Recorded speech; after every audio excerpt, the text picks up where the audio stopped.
Sambar is a staple food in every South Indian's house. There are many different variations to the way it is made. I have made the sambar in the Instapot. There are a lot of elaborate steps, but I have put it all together so it is made easily and any student can make it. So let's see how to cook this. Take about half a cup of tur dal. I'm going to wash it, soak it for about 30 minutes. By then I'll prepare everything to make the sambar. Let the dal soak while we get everything else ready. 3 radish, mooli, 1 tomato. There's going to be no onion and garlic in today's sambar. The whole sambar is going to be prepared in Instapot. Let's peel and chop all this.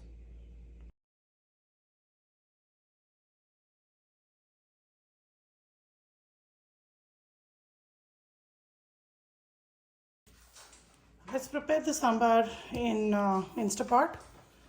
So in my Instapot, I'm going to turn on the saute mode.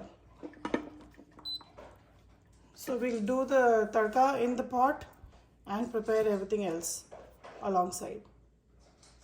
For tadka, I have mustard seeds, methi seeds, 3 red chilies which I have just broken into half, and few granules of asafoetida. If you don't have this, you can just use about 1/4 teaspoon of asafoetida powder.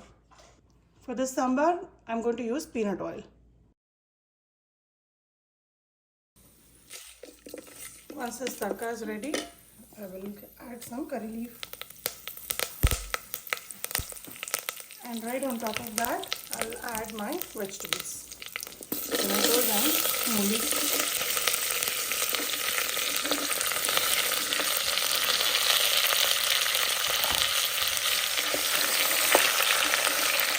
Saute it for about a minute.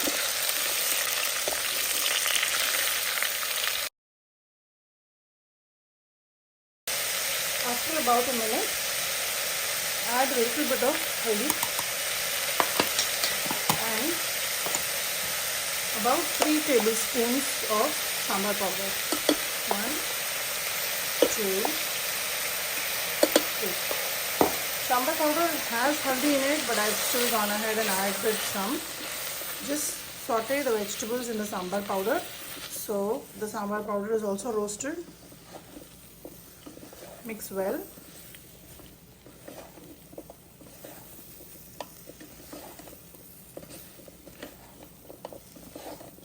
So your house will be filled with a lot of flavor. So make sure you have your vent on. At this stage, I am also going to add the soaked tur dal. I was only soaking it till the time I took to chop and prepare the sambar till this stage. So add it along with the water.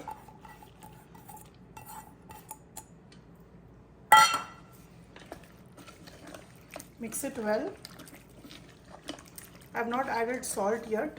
I'm going to add the salt only after everything is cooked. So here I want you to notice that I will add water till all the vegetables and the dal is cooked and submerged. After adding water, I'm now going to turn off the saute mode and hit pressure cook. I'm going to reduce the amount of time to 5 minutes and cover it and put the seal on it. So cover it,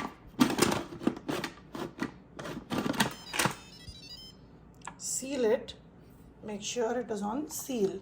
This is vent, this is seal.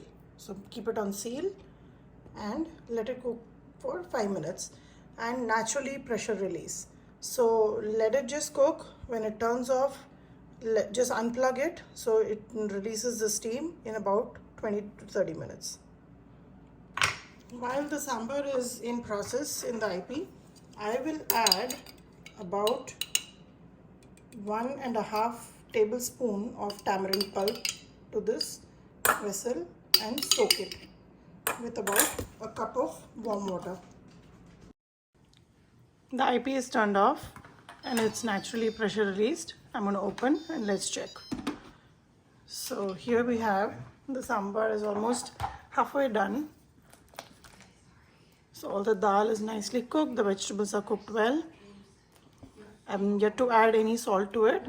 Here I will go ahead and add the tamarind pulp. Just reserve the little bit of impurities at the end, don't put it in. Now turn the saute mode on and let it all come to a big boil.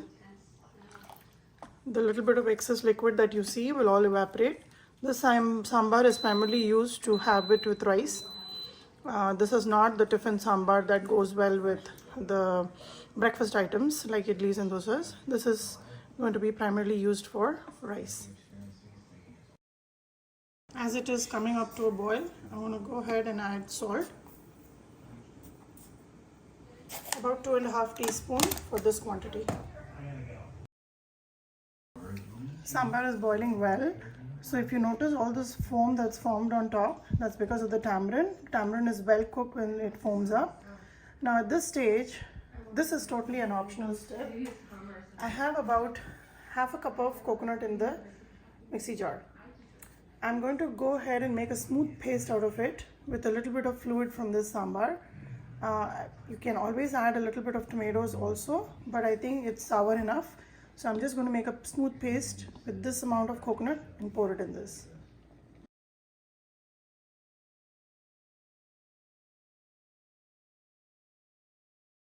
The sambar is ready to serve. Enjoy it with rice and some papad on the side, or make any vegetable like beans or beetroot or potato fry. It will go really well with the sambar. The coconut paste is absolutely optional. We are used to a lot of coconut, so I'm adding a little bit of coconut here. But if you don't want, you can skip that and your sambar will still be ready. You don't have to do any extra tadka. It was all done when we started the process. Enjoy and let me know how it turned out for you.